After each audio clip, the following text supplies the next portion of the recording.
पवित्र शास्त्र जदि आपण मैंने पढ़े माथ्यू सुसमाचार तार 5 अध्याय 14 पद से ए प्रकार लिखा अछि, तुम्भे जगतर ज्योति।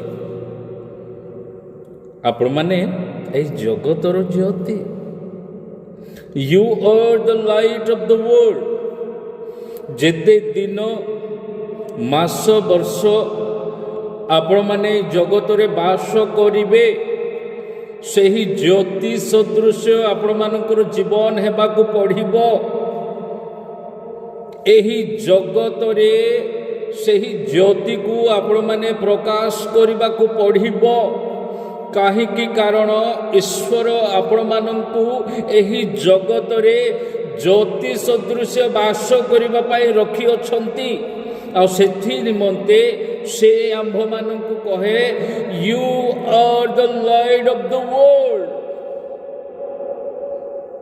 मोर प्रिय प्रभुंकर लोक माने चिंता करंतु, आपण माने एई जगत रे केउ प्रकार आपण मानकर जीवन व्यतीत करूछंती। आपण माने टिके चिंता करंतु। प्रभु कहउछंती आपण माने जगतर ज्योति। कौन से ज्योति सदृश आपण माने आपण मानकर जीवन काटुछंती।